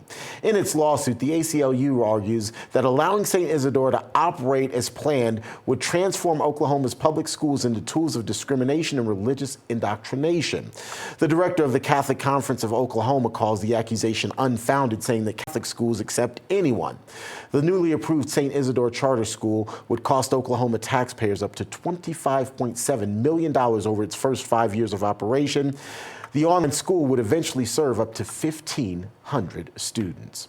That's a quick check of some of your day's headlines. I'll have some financial and economic headlines coming your way here in just a little bit. Guys?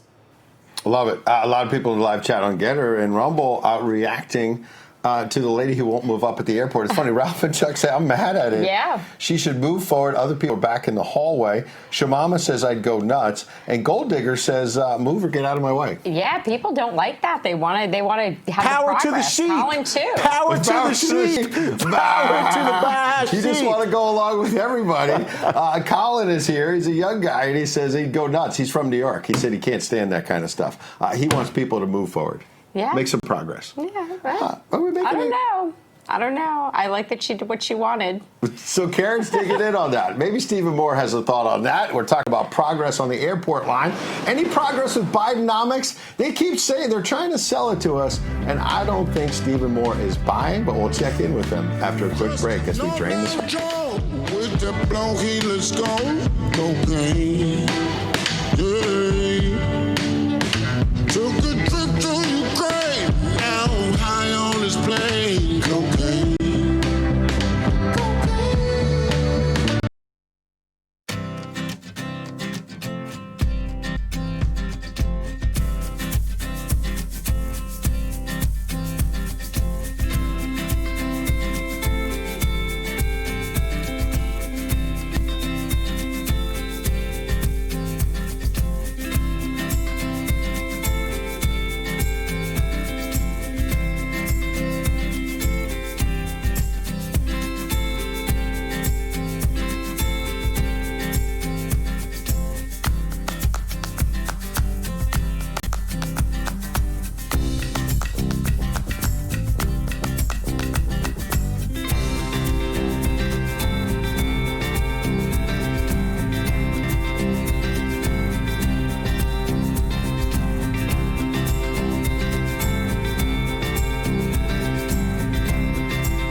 Truth Bombers. Download and stream. Look at that. Can't afford the gas. 81 million votes? My bleep. Is that what you said yesterday? Yeah, well, that's good. You're a lady. I get it. In the meantime, it's time to drain the swamp.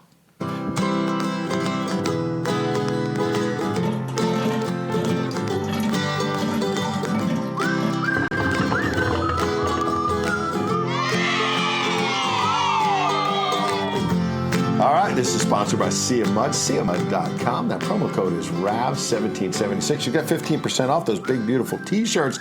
And look at this. Sia Mud posted this. The winner of last week's contest for a free Trader Joe's mug was T. Bransby from Pennsylvania. So be sure to be watching.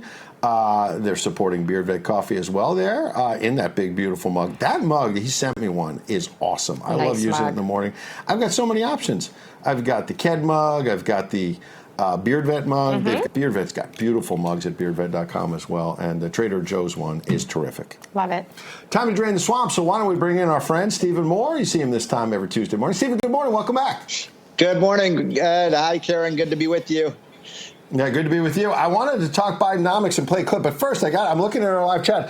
RD518 will not let you off the hook. He says, Ed, ask Stephen Moore how he feels now about McCarthy and that budget CR. Our viewers are still fired up. You know that. Go ahead. I know. Yeah, no, I think it's a legitimate complaint. You know, I think I said on your show I was kind of happy with the outcome of that debt deal. But what's happening now is both sides, both the Republicans and Democrats in Congress, are not abiding by the deal. And I wish I could just blame that on the Democrats. But Ed and Karen, even the Republicans want to spend money. So they're $40 billion above the amount that they agreed to. And it's a disgrace, actually, that Republicans cannot, abide by the deal. We were supposed to not spend more money in 2023 than we spent in 2022. But unfortunately, that's been thrown right out the window. So I think your viewer is exactly right about that these guys have betrayed us. So why did we elect the Republican House? It's honestly, I bought groceries this morning, and it's painful. It's painful to go out like your everyday items in the course of like a year. It is painful. I find myself taking things out of the cart when I'm shopping because I'm like, oh, wait, how much is that now? Cocoa Krispies are $6.80. Well, Yeah, go ahead. I mean, I was just going to say the answer to your question, like, why do we, elect Republicans then? I mean, you've got some really good Republicans like Jim Jordan, and you got, Rand Paul, and you got Mike Lee. And so there are many good Republicans. The problem is there's still, Ed and Karen, a lot of rhinos, Republicans in name only who are voting with the Democrats. And look, these politicians, these rhinos love to play Santa Claus. They love to spend money. And so we're going to see another record high budget deficit this year. I mean, it is really frustrating. It is? Yeah, they're not working for us. Right. And to Karen's point about the groceries, this White House continues to tell us Bidenomics is working, inflation is coming down. We had a small businessman who runs Red State Barbecue, who sponsors our show. He said when the meats come in for the barbecue shop, he's not seeing inflation coming down. And I'm going to play this real quick. No. This is CBS admitting that most Americans are not feeling a rebound. Watch. Our new CBS News poll shows widespread pessimism about the economy. Roughly 2/3 describe it as bad. Most say the economy's struggling and uncertain. Personally, 70% of working Americans say those paychecks can't keep up with rising prices. Most say, at best, financially they're staying in place, but more than 1/3 say they're falling behind. Nearly half, 45%, think the Biden administration's actions are increasing inflation. Karen's got a specific. Go for it. I said it earlier. Cocoa Krispies, $6.80. I couldn't get over it this morning. It used to be $2. Go ahead. Yeah. Oh, I mean, look, the people get so angry at me when I recite the official inflation numbers because people don't believe it. And by the way, if you looked at gas prices, the price of oil just went over, $75 a barrel. I think it's closer to $80 a barrel. That's the equivalent. We're headed back to $4 a gallon gasoline, and in some markets, it's $5. So, there was a temporary reduction in inflation in the spring, but guess what? Inflation is creeping up again, and I've had the same experience. I went to the grocery store this weekend. I couldn't believe how much a gallon of milk costs, how much a dozen eggs costs, how much a slab of beef costs. I mean, so the things that you have to buy, the essentials, your rent, your food, your electric power, utility bills, all of those are going up way more than 3%. They're going up by 10 or 20%. Crazy. Let's put this up as well. This is a tweet. A new survey saying 40% of U.S. adults now have less than $1,000 in savings. And the person who posted asked the question, is the American dream dead? Which I would add, breaking news that we had last hour, New York Times has a brand new poll saying it's Trump 43%, Biden 43%. It's 43-43. Wow. Yeah. With 14% undecided, that is a New York Times Siena College poll, 43-43. I think it has a lot to do with people who have less than $1,000 in savings and are looking at $6 for Cocoa Krispies. And it's going to help Donald Trump, even though the mainstream media says he can win the nomination, Stephen, but he can't win the general. That's what they claim. Well, I'm just very impressed that Karyn is buying Cocoa Krispies because that's my favorite cereal. My son's too. Yeah, right. Listen, I spent the weekend with Trump. I flew with him to Iowa for that the big powwow they had in Des Moines. And look, the guy has a look of a winner right now. And I told him, I said, Mr. President, you're line for winning this race is just to look in the camera to the American people and say, are you better off than you were 4 years ago? That's what Reagan said to defeat Carter. And I think that's exactly the line that Donald Trump has to use against Biden. People are feeling financially drained. The fact that people have less than $1,000 of savings, I mean, that's a disgrace. And why is it? Because they have to spend more just to maintain their current living standard. Kamala Harris, by the way, did you see Kamala Harris admitted that the other day? Yeah. I mean, you've got to fight through the word salads, but in there she admits there's all kinds of problems with this economy. Was that a humble brag, as the kids say? I spent the weekend with Trump. I flew around the country with him. It was like a humble brag that you threw. Well, I mean, it was amazing. I mean, and I went to that Iowa convention, and the adoration that people have and the respect they have for this president. And I got to tell you, he spent, Ed and Karyn, at least an hour and a half after the event was over. It was really late at night. Shaking hands, and the line of people wanted to meet Trump was practically out of the building. He shook all these hands. He took pictures with everybody. He's a man of the people. We didn't get back to Newark Airport until 2:30 in the morning. I don't know how the guy does it. He's amazing. And then the next day he says, Steve, you want to go with me to Erie tomorrow, Pennsylvania tomorrow? I'm like, I'm exhausted. I'm exhausted, Mr. President. Taking a nap. But exactly. But he is like a freak of nature when it comes to his energy level. And the contrast between him and Biden, they're about the same age. But who do you think looks younger and acts younger? Yeah. Donald Trump. You're right. Stephen Moore, we just heard the bell. Thank you so much. We'll see you next week. Economic Headlines, sponsored by AMAC.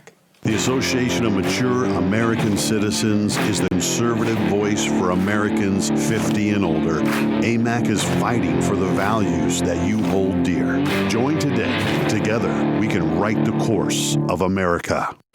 All right, you heard the opening bell. What are we seeing, Terrance? You're looking at it. I was talking to Stephen Moore. So many funny stories. The Dow's up about 14. It looks like NASDAQ's down about 80. S&P down 15. So a mixed start to the day. Right. It's also a mixed bag or an uneven lot for Pfizer as the pharmaceutical giant is out with its second quarter earnings. While the company's adjusted earnings are better than predicted, revenue is underperforming largely due to a steep drop in COVID product sales. The company is said to be in a transitional period as it pivots away from its so-called blockbuster COVID-19 vaccine and the COVID antiviral drug Paxlovid. Pfizer is set to hold a conference call with its investors later today to further discuss its earnings report. Sales for the second quarter were down 54% to just $12.73 billion compared to last year this time. The big hit, of course, came from those COVID vaccines and the COVID drug Paxlovid, which brought in $1.6 billion last quarter compared to $14 billion during the same quarter last year.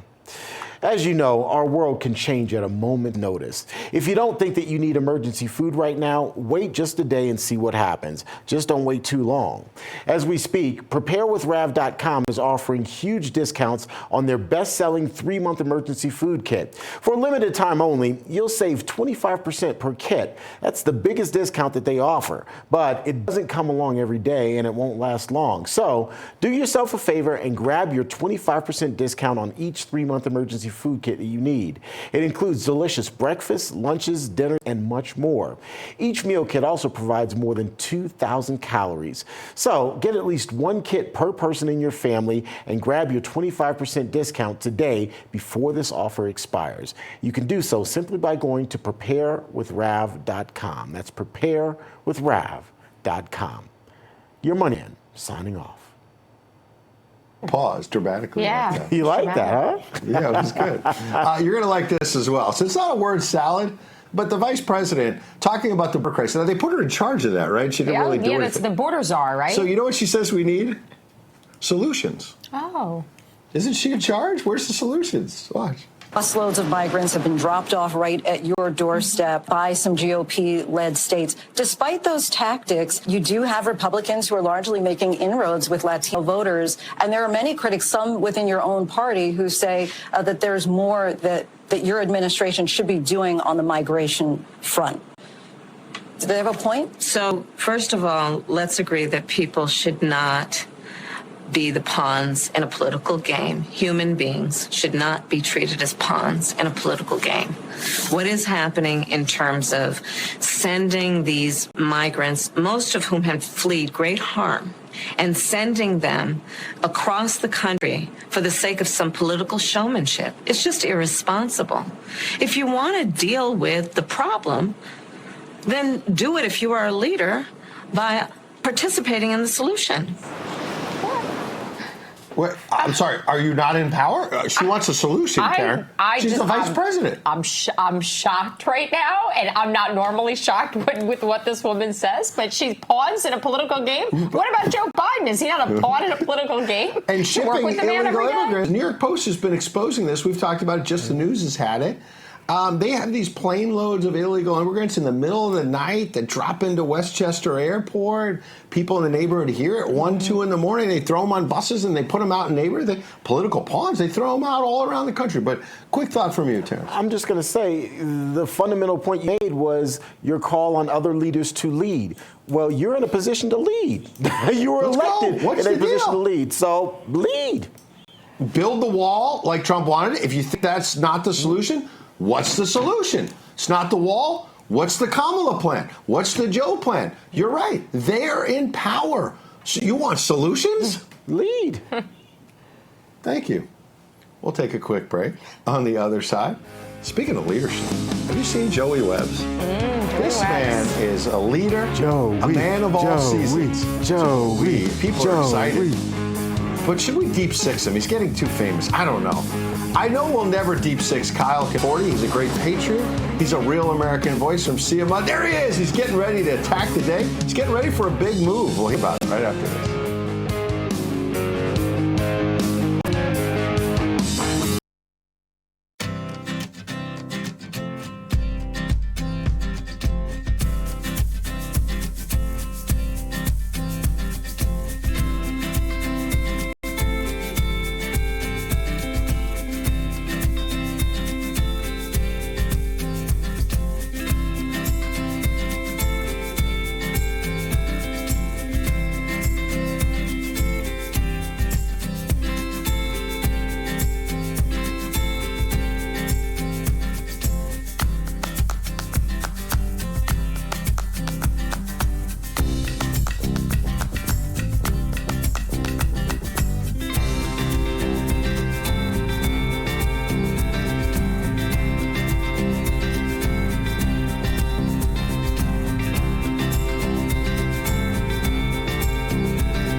Pawsey, great song. MailmanMediaMusic.com is your idea. Yes, great song. Congratulations, great Thank success. you. It's incredible. You know what's incredible? It's Joey Webb. So we have to get, we're contractually obligated to get to a 60-second sunrise.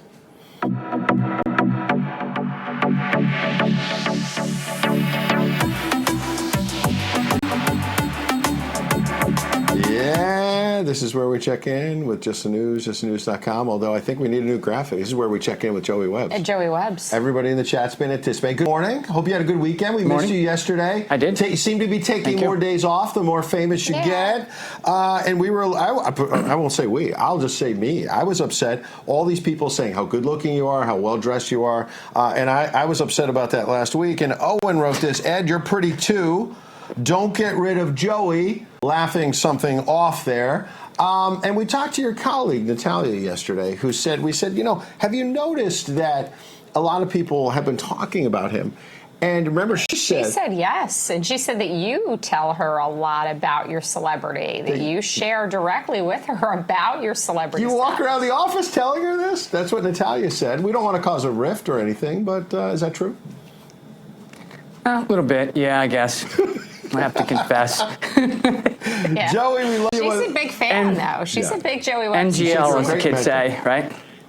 What is NGL, as the kids say. NGL, as the kids say. Not gonna lie, Not gonna lie. I've heard that one, I got to admit. BRB, I know. Be right back, right? But I don't know all the things the kids say. But you're a great mentor, and Natalia said you're great, and you're a great reporter, and this is a talker. Just the News has the scoop. High school boys trending conservative, bucking a narrative of liberal youth. And I think Charlie Kirk, who you see noon Eastern, will like to see this survey because we saw a lot of young men and a lot of young women, I would add, at Turning Point Action here in West Palm. What's behind this survey? So last year, 23% of 12th graders identified as either conservative or very conservative. And this is by a group called Monitoring for the Future. And they do an annual survey. It's pretty much well known. It's called their main survey, or the National High School Senior Survey. It comes out every year. Now, when 23% of them said that they identified as either conservative or very conservative, just 13% of older boys identified as liberal or very liberal. You might find this surprising, but they've been doing this poll since 1975, and the trend for conservative boys has been going on since 2009, according to the polling. Meanwhile, 12th grade girls are increasingly identifying as liberal, with 30% identifying such in 2022 compared to only 12% last year. A couple other things you might find interesting. The group is funded by the NIH. It's done with 8th, 9th, 10th, and 12th graders, and some younger kids in high school, in college. And it doesn't provide any analysis as to why, but I'm certainly willing to open up the debate to you guys. Well, I've seen in my own family. I think it fits the trend there with a boy and a girl. Young Nicholas? I definitely very conservative. So, but I see his friends too, and they're all conservative, these boys. So I don't know. Maybe it's just what I'm exposed to. What do they cite? Do they talk about issues or the man in terms of Trump? They talk about Trump. They talk about issues. They seem to be very in touch. They're patriotic. They love their country. A lot of them want to go and serve in the military. I mean, I think there's a lot of good kids out there. Final thoughts, sir? Yeah, I think you guys know I have a daughter who's a senior in a girls' private school, and they have an adjacent boys' school. And it's just like Karyn was saying, it's just right down the line on that. It's identical, yeah. Most of the girls are liberal and the boys conservative, yeah. All right. Whether you got a bow tie or a regular necktie, you're still a great reporter and a great friend. Joe Weber, we appreciate it. Joey Webbs, everyone got what they wanted. Now we got to move on. I know we can't spend a whole hour with him. No, as much as we want his time is very valuable. He's a big celebrity. 2024, meanwhile, is getting saucy.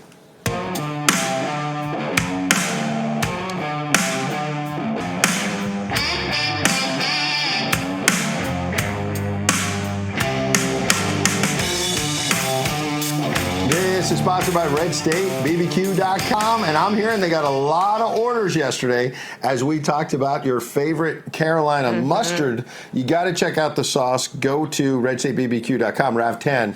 But C. Killian is saying, I made some potato salad. This is in the Getter chat. This weekend, I took Karen's advice and put some Alabama sauce on there. So good. Yum, all caps and about 5 exclamation points. Yep. It's so people great. are following your advice. Let's put up G8, guys. Hartman, 1957. We got to tease our friend, though, David Carroll. Ed, Karen, please ask your guest from Lexington. Look at his picture.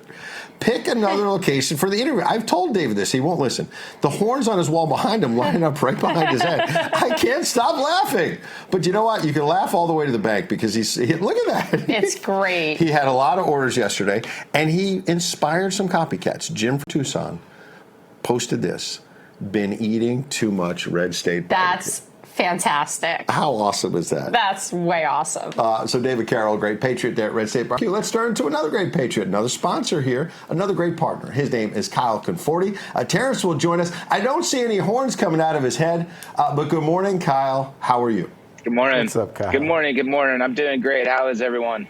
Doing well. We're doing great. Tell us about CMUD. We've been telling everyone you're making the big move from California to the free state of Tennessee. What's behind the move? How's the family? How's the business? Everything's good. Everything's looking up and moving fast. I could say that it's the first time in a long time where all the firemen sit at the kitchen table and we're talking and you hear news about California and I can think in my head, thank God I am moving out of this place. I feel like I'm winning on all fronts right now. As far as the business goes, it's like I field all the emails, and I would say our biggest weakness was our shipping times. And so I worked hard to work with another company to start working fulfillment and helping me do that, because I don't know if your audience knows, but I'd work 96 hours at the fire station. I would come home and I would be fulfilling orders in my garage till 4 o'clock in the morning. Getting 2 hours of sleep and then waking up to take care of my 2-year-old and 1-year-old. So I was struggling to keep up, to say the least, and I appreciate everybody's patience and supporting us, because we don't do this for the money. We do it because we want to be a part of the movement, and we want to help propel the movement and push it forward and get Trump across the finish line. So we're working with a company in Tennessee.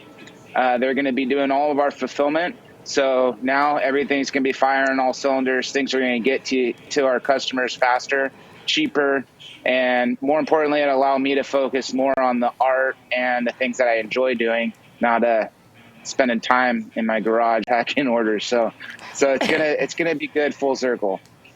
What a great entrepreneurial story, though. In the garage till 4 in the morning, but working 96 hours as a firefighter. What a patriot. Absolutely. You're a patriot. And Mr. Cranky says you are making mustaches great again in the chat. I do want to tell you that.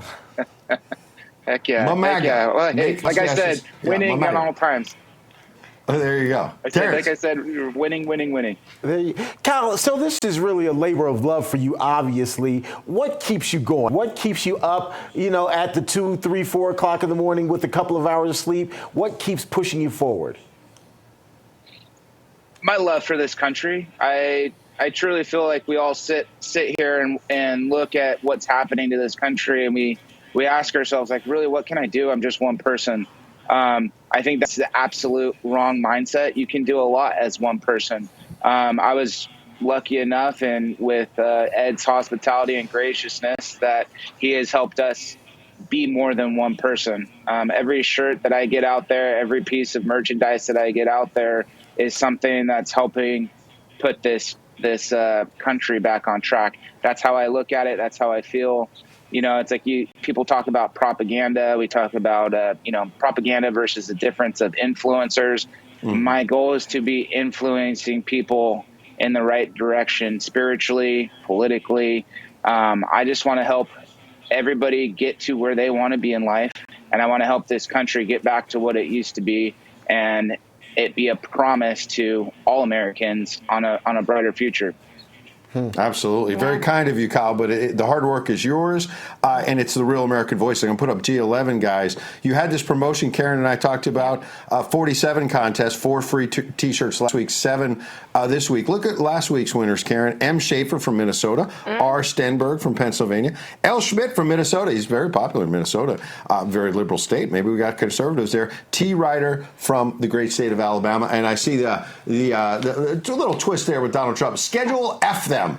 That's not the traditional F word. That is Schedule F, which is get all the bureaucrats out there when he gets elected. Yeah. He wants to clean house. Talk about Trump getting back to power and cleaning house, and these real American voices who are supporting you and so many patriots. Trump getting back to power. I mean, we watch Ron DeSantis sort of just spiral down the drain. It was a hard thing to watch him even turn his back on Trump and run on his own. I just can't see how that. I'm not a super political person, but that didn't seem like the right move. Trump's going all the way. Trump's going all the way, and they're going to do everything they can do to stop him. Indictment after indictment.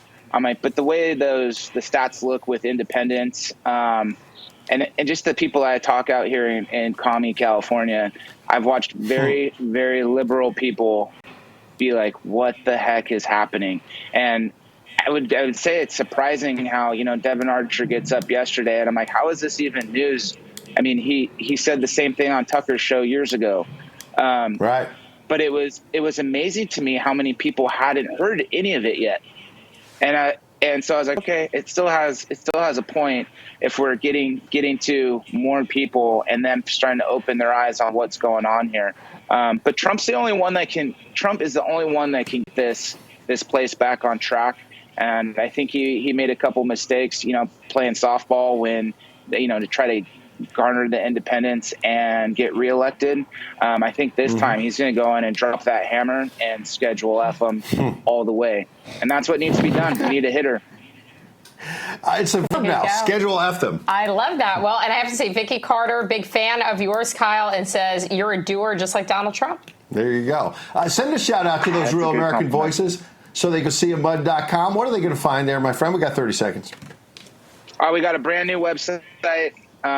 Like I said, we're moving to Tennessee, and the next month we will have multiple new merchandise, mugs, T-shirts, hats. We got a little something going off Jason Aldean's song about defending his country and defending country music. So I'm going to move back to Tennessee. I'm going to move to Tennessee and take Nashville back too. There we go. You gotta love it. That's great. Little blue dot maybe in a red state. We shall see. Kyle, you're red, white, and blue all the way, and we appreciate you being a real American voice and a patriot and a partner. Thank you. We're going to take a quick break. We'll be back. We're going to spill some tea right after this.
Guys, Richard Simmons has been hiding. He comes out of hiding to dance to Carrie Lake and the Truth Bombers. It kind of works, too. It works. It really does. There might be something happening here for Mailman Media Music that we talk about. They've pissed off and already pissed off Richard Simmons. I think even Richard Simmons is getting off the couch. Yeah. He's upset about election fraud and Bidenflation and all that. He probably is. That is amazing. Nice work, guys. It's time to spill some tea.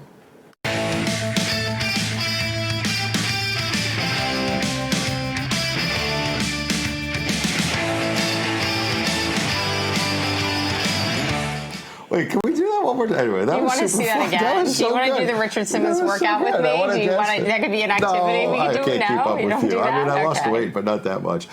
This is the Artillery Tea Company, Morning Mother of All Bombs. This is a decaf version. You got to go with the all-cap version if you really want to get it going. The chamomile is great. It's so fragrant. The fact that these little tea bags, you get 2 cups of tea with Bidenflation in all seriousness.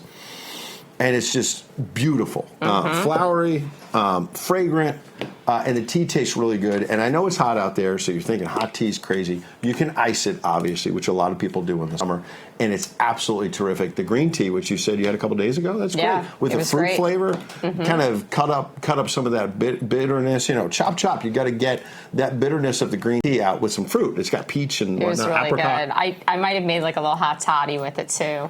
Oh, it was in the evening, and It you're was an in adult. the evening. My on a girlfriend weekend. was over. Yeah. There you go.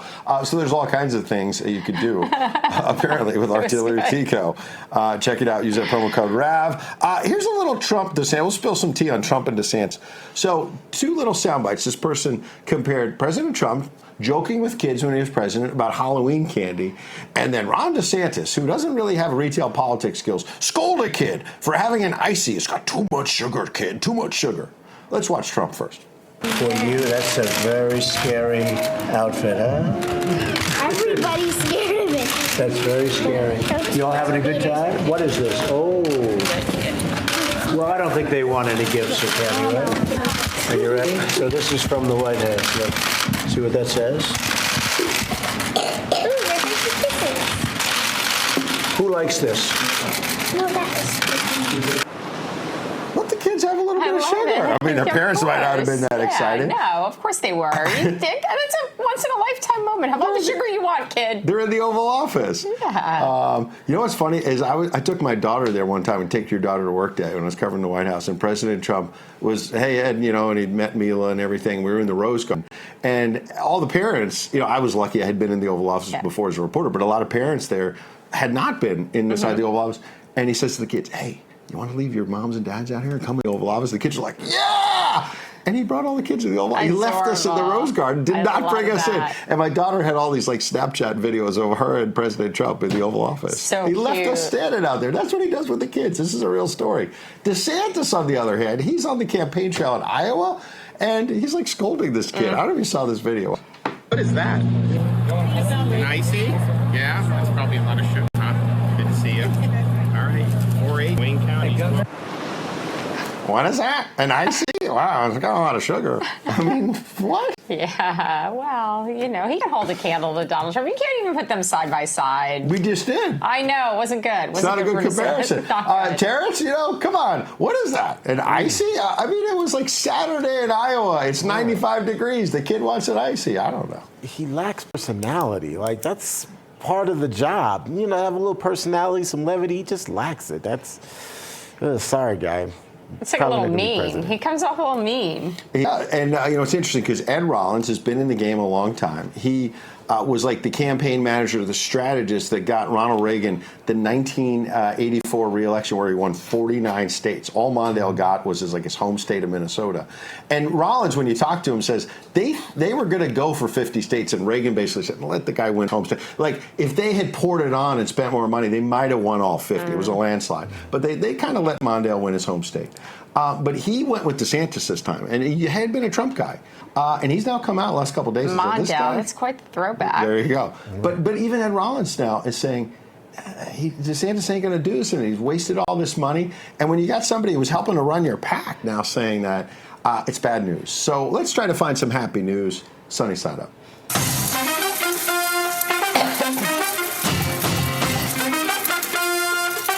love to talk about dogs. We'll get some cats in there every now and again. But did you see this little doggy sneaking in for some kisses? Watch.